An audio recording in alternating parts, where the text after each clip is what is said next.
মসনদ পাইলে, ক্ষমতা পাইলে মানুষ আর তখন নিজেকে নিজের মধ্যে রাখে না, মনে করে হামসে বড় কন হে, আমার চেয়ে বড় আর কি আছে। এরা চিন্তা করে না আমার আজকে ক্ষমতা আছে, কালকে ক্ষমতা থেকে নেমে যেতে হবে। সমস্ত ক্ষমতার মালিক কে? আল্লাহ। কিন্তু মানুষ যখন একটু পাওয়ার পেয়ে যায়, ক্ষমতা পেয়ে যায়, তখন তাদের মধ্যে একটু চেঞ্জ চলে আসে। স্বাভাবিক দেখবেন একটা ছেলে একটা বাইক কিনলে, যখন একটা বাইক চালায় শরীরের মধ্যে আলাদা একটা বাতাস চলে আসে। কথা বলে না ঠিক কিনা? রাস্তার মধ্যে যখন বাইকটা নিয়ে এমন একটা গিয়ার মারে, মনে হয় বাইক চালায় না, রকেট চালাইতেছে। এরকম আছে না বাবা? এরকম অনেক মানুষ দেখবেন আগে এলাকায় গ্রামের মানুষের সাথে সুন্দর আচরণ করত, এখন হঠাৎ করে বড় লোক হয়ে গেছে। শহর থেকে যখন আসে তখন গাড়ির গ্লাসটা খুলতে চায় না, বলে গাড়ির ভিতরে ময়লা ঢুকবো। অথচ এই মাটি মানুষের সাথে তার সম্পর্ক, কিন্তু এখন শহরে গিয়ে পাল্টায় গেছে। এরকম আছে না নাই বলেন? আমার নবী সাল্লাল্লাহু আলাইহি ওয়াসাল্লামকে আল্লাহ মর্যাদা দিলেন কত দূর, যেখানে কেউ যাবে তো দূরের কথা, কোনো কল্পনার শক্তি এত দূর পৌঁছায় নাই।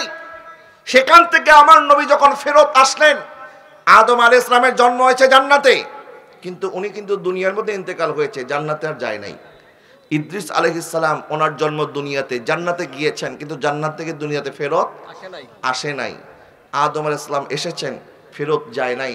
ইদ্রিস আলাইহিস সালাম গিয়েছেন, ফেরত আসে নাই। আমার নবী গিয়েছেন, আবার উম্মতের কাছে ফেরতও চলে এসেছেন। সুবহানাল্লাহ। এবং আমার নবী আগে যেমন ছিলেন এখনো তেমন।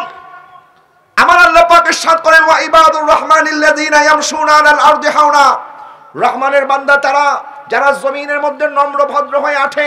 আমার নবীর চাইতে আল্লাহর কোনো বড় বান্দা নাই, আমার নবী আল্লাহর সবচাইতে বড় বান্দা। এই জন্য সাহাবায়ে কেরাম বলে, নবীজি সাল্লাল্লাহু আলাইহি ওয়াসাল্লাম যখন রাস্তার মধ্যে হাঁটতেন, নবীজি ঝুঁকে ঝুঁকে হাঁটতেন, মনে হতো উপর কোনো টেরা থেকে নবীজি নিচের দিকে নামতেছেন। সমান্তরাল জায়গার মধ্যে নবীজি এমনভাবে হাঁটতেন, সাহাবায়ে কেরাম বলে আমার নবী এত বেশি উঁচা লম্বাও ছিলেন না, আবার আমার নবী বেটেও ছিলেন না। আমার নবীর কাঁধ মোবারক এত বেশি প্রশস্ত ছিল না, আবার বেশি চিপাও ছিল না।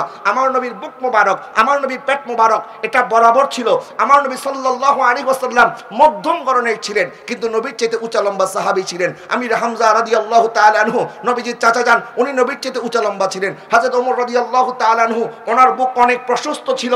কিন্তু সাহাবায়ে কেরাম বলে, হাজার হাজার সাহাবায়ে কেরামের মাঝে আমার নবী যখন হাঁটতেন, তখন দূর থেকে কারো মাথা উঁচা দেখা যাইতো না, ইমামুল মুরসালিনের মাথা মোবারক সবচেয়ে উঁচা দেখা যেত।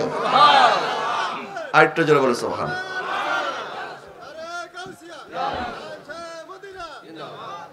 প্রিয় হাজরিন, আমার নবীকে শান দিয়েছেন কে? ওয়া রাফা'না লাকা যিকরাক বলেছেন কে? তাহলে ইজ্জত দেওয়ার মালিক কে? আল্লাহ। আপনি নিজেকে যত ঝুঁকিয়ে চলবেন, আমার আল্লাহ আপনার ইজ্জতকে তত উপরে তুলে দিবে। আর আপনি যখন